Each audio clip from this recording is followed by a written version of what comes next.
Welcome to the Rugby Obsession Deep Dive. Great to be here. Today we're tackling a really fascinating article from rugbypass.com. It gives us an exclusive look into the mind of Springbok coach Rassie Erasmus and some truly impactful team changes he made. Yeah, it's quite revealing stuff. Our mission, like always, is to pull out the most important nuggets of knowledge from this source, give you a shortcut to being well-informed, and maybe spark some aha moments about, the strategic complexities in elite rugby. Absolutely. Looking forward to digging in. We're delving into the strategic thinking of, one of rugby's most talked about coaches, Rassie Erasmus, and specifically his candid admission. Changed my mind. Which you don't hear very often stated so plainly. Right, exactly.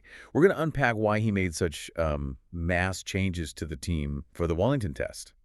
A decision, it seems, directly influenced by a tough lesson from the All Blacks at Eden Park. Right. This isn't just about who got picked. It's a kind of prime example of those high-stakes decisions at the very top, isn't it? Balancing winning now with a long-term vision. It really is a compelling look at leadership under pressure.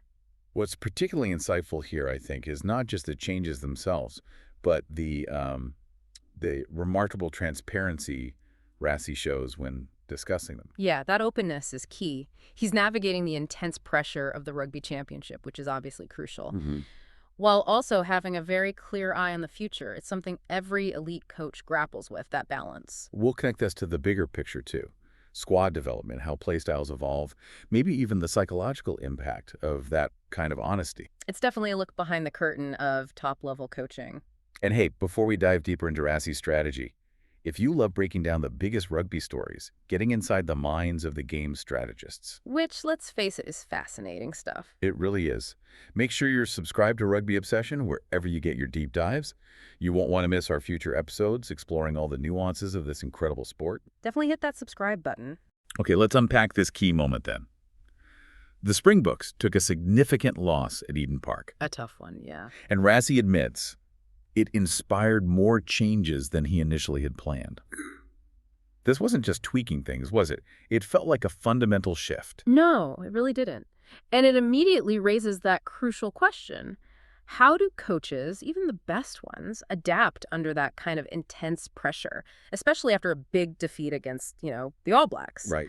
Erasmus had initially, stuck with his most tried and tested personnel for that first game, which makes sense, right? Their track record speaks for itself. Logical move. But after the loss, his strategy shifted dramatically. He talked about moving towards a younger, more dynamic backline for Wellington. That's a bold departure from Plan A. And he didn't just change the team, he kind of owned the situation too. He absolutely did. He didn't shy away from self-assessment. He shared that really telling quote, full of humility, saying, "We all know there were a lot of guys that didn't play well, and there are a lot of coaches who didn't coach well last week, including myself." Wow.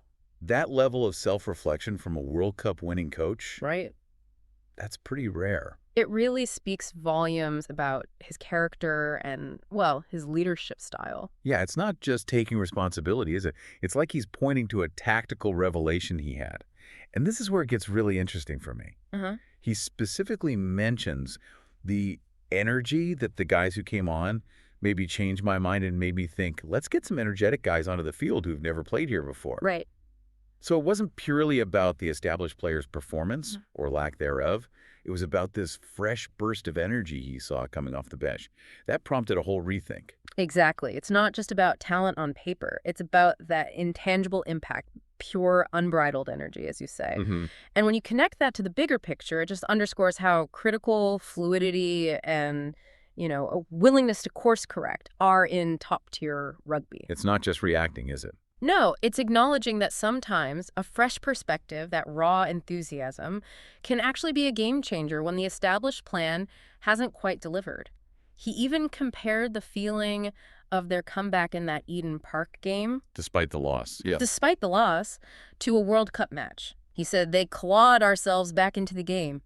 That shows a coach who's constantly assessing, reacting decisively, and crucially, valuing new energy and adaptability when the blueprint doesn't quite click. It's like learning in real time under the brightest lights and being brave enough to make a big pivot. Absolutely. It's pretty remarkable. That kind of transparency, though, It's so rare. It's not just admitting fault. It's almost a strategic signal, isn't it? To the team, to the rugby world. We adapt, we learn, we evolve. It's leading by example, showing that even at the absolute top, critical self-assessment is vital for growth.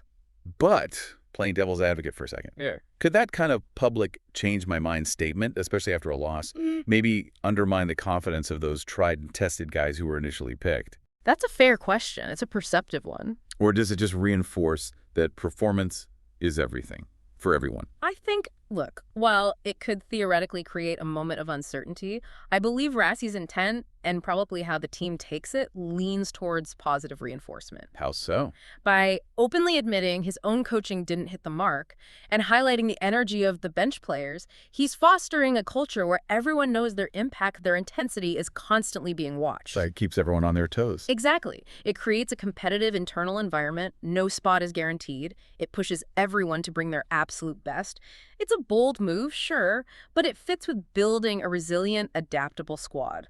That's crucial for sustained success. Okay, so moving beyond just the immediate tactical shift for Wellington, what does this mean for the Springboks long term? The article points out that ever-present challenge for coaches, balancing winning now with building for the future. Especially since the 2023 World Cup squad was, well, the oldest group competing. That context is important. Yeah, very important.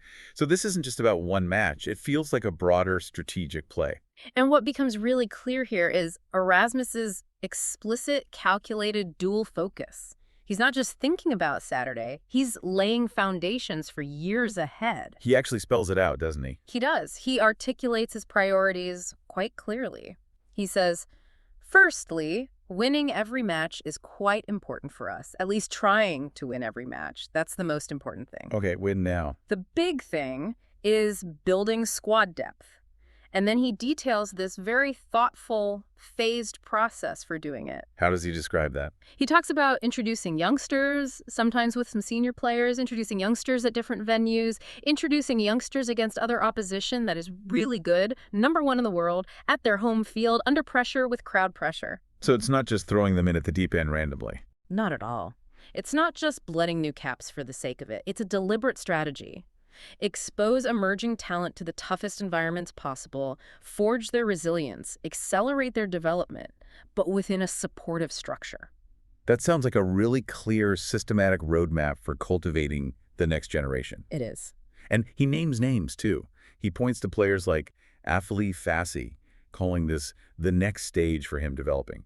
And Sacha Feinberg, Mugamazulu, he's played NZ at home, but now gets that different, arguably tougher away experience. And Damian Volosky back in the mix at 12. Right. These aren't just random selections. They feel like calculated strategic steps in developing individual players, all fitting into a bigger team vision. He's actively building that pipeline. Which then raises that important question. How do you actually do that? How do you foster individual growth, integrate new players, while still aiming for wins? Especially when you're the Springboks, ranked #2, wanting to get back in the Rugby championship mix. Yeah, the pressure to win doesn't go away.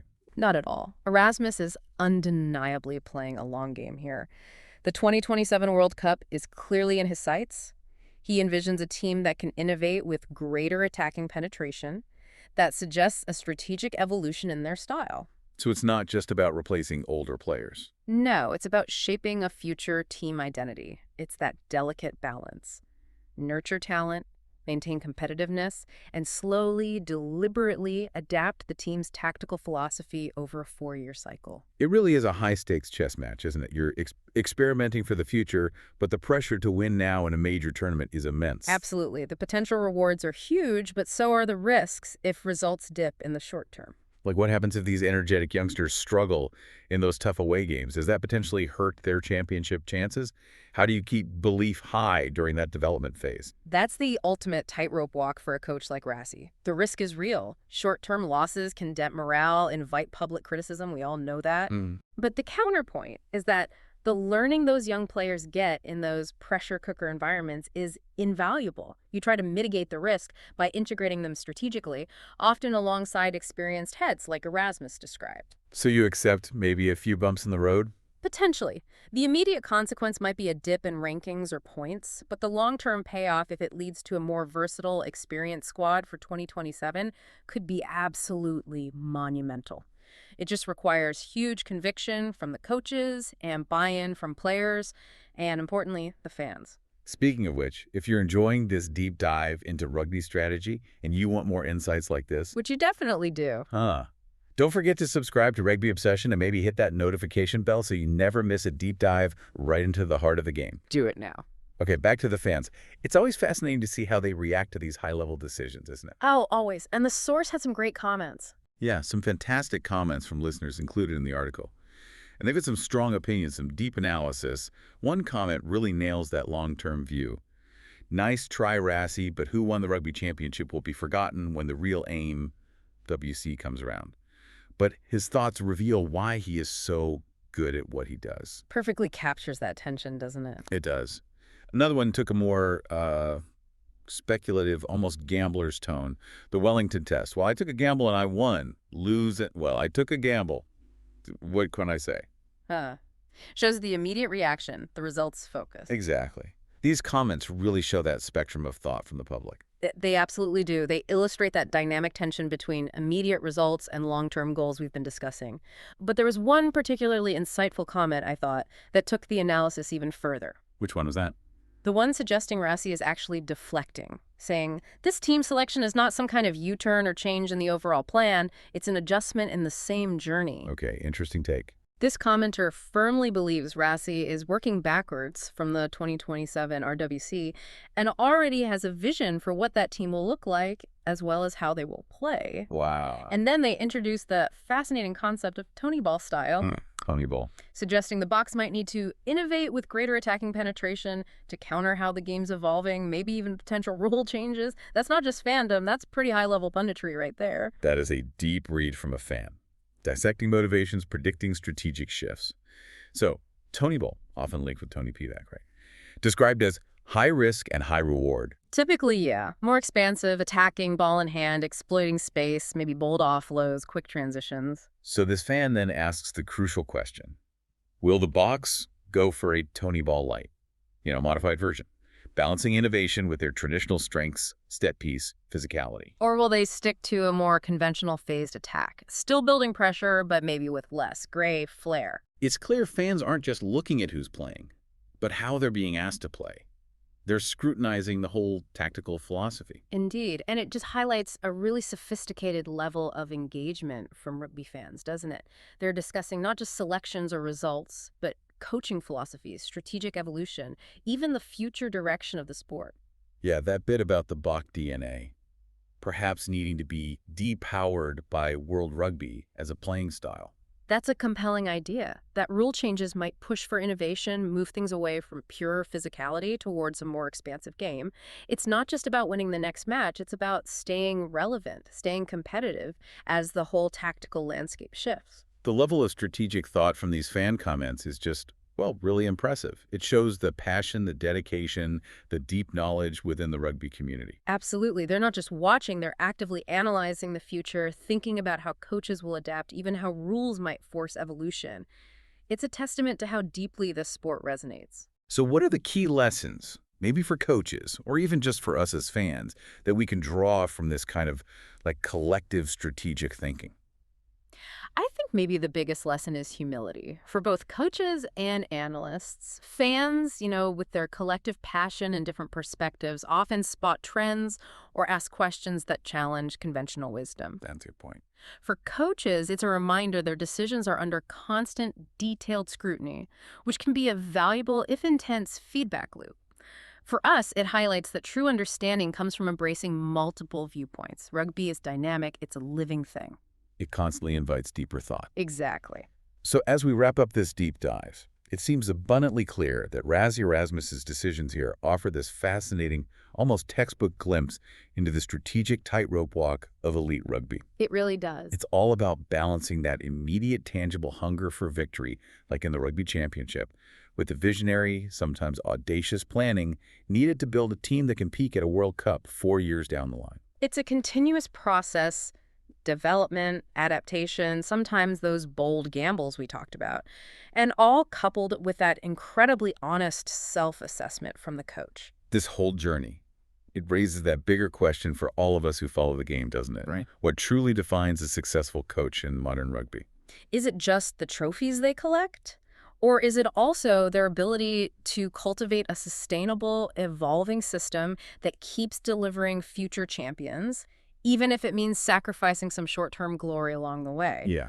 Rassie's transparent, dual-focused approach suggests it's a very delicate, maybe even courageous, dance between both. If you found this deep dive into rugby strategy as compelling as we did, and you want to keep exploring the ins and outs of the game, You know what to do. make sure you hit that subscribe button for Rugby Obsession right now. And tell us your thoughts. How do you think Rassie's strategy will play out? Do you buy the Tony Ball light theory?